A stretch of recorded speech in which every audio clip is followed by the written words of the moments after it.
Jóvenes, les saludo en la paz del Señor. Siguiendo con el Programa Nacional de Estudios Bíblicos, se me ha solicitado por parte de la Directiva Nacional de Jóvenes que les pueda compartir un tema de actualidad con ustedes. Sé que para nosotros estos últimos tiempos han sido difíciles. El mundo como lo conocíamos cambió.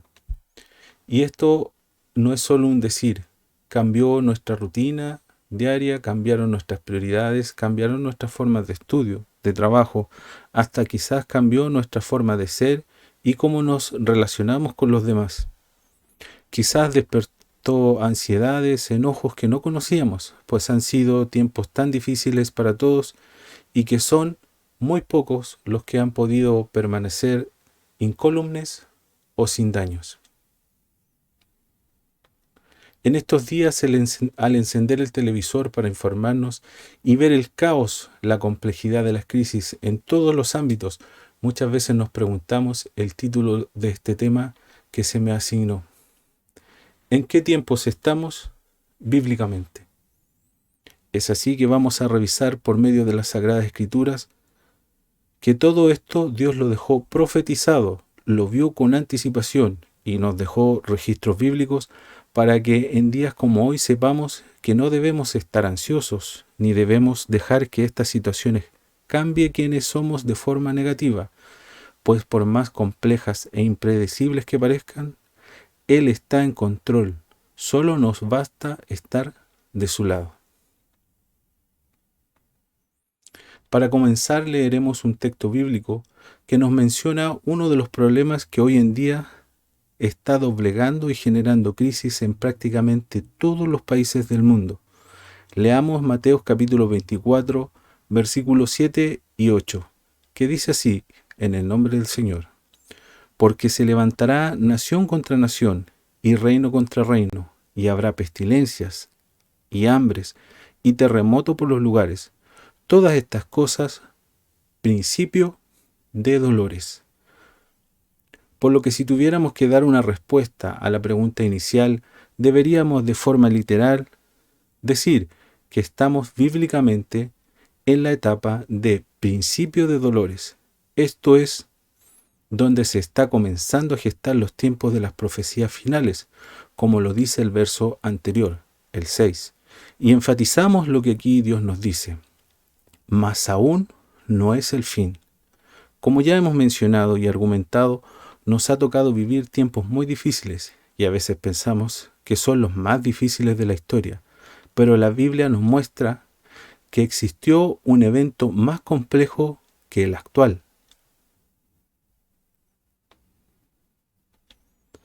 Existió un evento más catastrófico y complejo que el que estamos nosotros viviendo, en donde Dios nos da ejemplo de qué características debe tener una persona para sobrevivir estos grandes tiempos de dificultad. Usted se preguntará, ¿a qué época me refiero? Le daré algunas pistas. 1. En aquel tiempo tuvieron que estar encerrados como nosotros. 2. Por alrededor de un año fue. 3. Ese sí que fue un encierro total, no como el nuestro, que estando en cuarentena podíamos salir con permisos e ir al supermercado o las farmacias. 4. Al igual que nosotros, aquel que se encerró, no se encerró solo, sino que con muchos. Es lo que hace un encierro más complejo, pues tenía muchas tareas que cumplir. Y en él podemos ver los ejemplos de cómo se preparó para estos tiempos difíciles. Tuvo que ser valiente, tuvo que ser previsor, tuvo que ser esforzado, tuvo que ser constante a pesar de la adversidad. Por muchos años se preparó para aquel tiempo de dificultad y sobre todo comprendió que la mejor forma de enfrentar esto era fortalecer los lazos con Dios, de amor, sabiduría, prudencia, paz, paciencia y perfecta santidad. Quizás ustedes ya adivinaron quién fue y bajo qué circunstancias más adversas y catastróficas se desarrolló esta historia. fue Noé y el diluvio. Es probable de que usted no lo haya pensado, pero lo que él vivió fue aún más terrible que lo nuestro. Solo recuerden que cuando él subió al arca estaban todos sus parientes vivos. Todas las personas del mundo estaban vivas. Y cuando él bajó, ya no había nadie más que su familia, los 8 que Dios salvó. Leamos Génesis capítulo 6, versículos 8 y 9, en donde vamos a encontrar dos factores claves que debemos de establecer como características básicas para nuestras vidas, para que como Dios ayudó a Noé en ese tiempo de crisis mundial del diluvio, Él nos ayude a nosotros hoy y siempre. Dice así en el nombre del Señor. Empero Noé halló gracia en los ojos de Jehová. Estas son las generaciones de Noé, varón justo, perfecto. Fue en sus generaciones con Dios caminó Noé. Como podemos pensar, hay mucho de qué hablar sobre este gran Hijo de Dios, pero basado en esta lectura, quiero que centremos nuestra atención en que era justo, como ustedes lo ven en pantalla, y perfecto. A simple vista parece lo mismo, pero si revisamos en la RAE, dice referente a justo en su definición número 3, que vive según la ley de Dios. Por lo tanto, podemos decir que Noé conocía la ley de Dios o que era altamente conocedor de la doctrina. Y por otra parte dice que era perfecto, o sea, íntegro, o que tenía cuidado de sí mismo en todo, siendo sin defecto, poniendo en práctica en su vida todo lo que doctrinalmente conocía. Estas características especiales llevaron a Noé a sobrevivir los tiempos más difíciles de la historia del hombre, donde todos los demás murieron, incluyendo los animales. También fue prudente y esforzado, pues preparó en cerca de 100 años el arca para los tiempos difíciles. Y siendo él justo y perfecto, por la gracia de Dios se salvó junto a su familia y animales del mundo, dando continuidad a la historia de la vida en este planeta.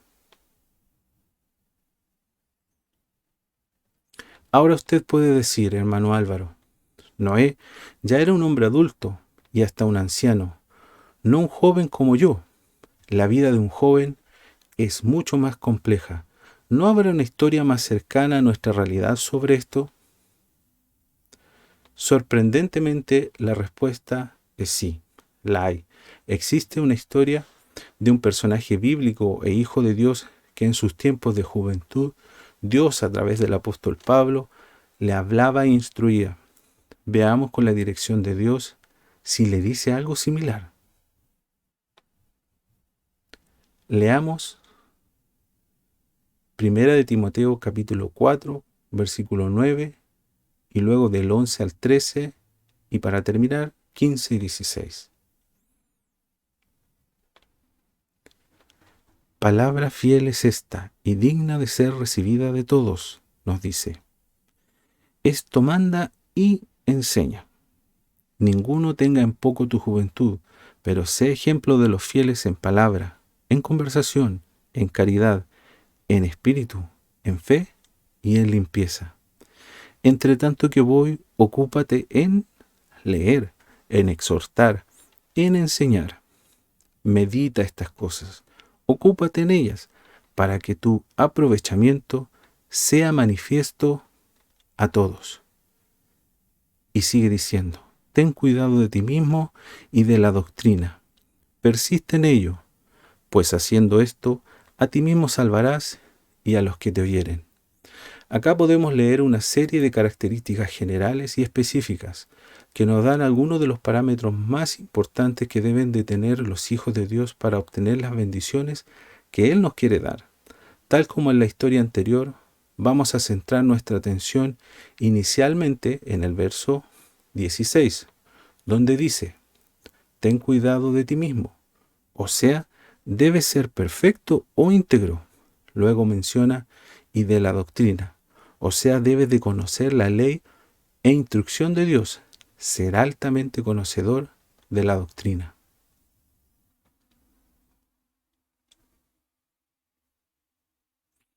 Si bien recordamos la narración de Noé, son las mismas dos características, que fue justo o altamente conocedor de la doctrina de Dios, y perfecto o íntegro, poniendo en práctica todo lo que sabía, lo que fueron características vitales para salvarlo a él y su familia. Y es lo mismo de la historia de Timoteo. Se vuelve a repetir los conceptos dichos de otra manera.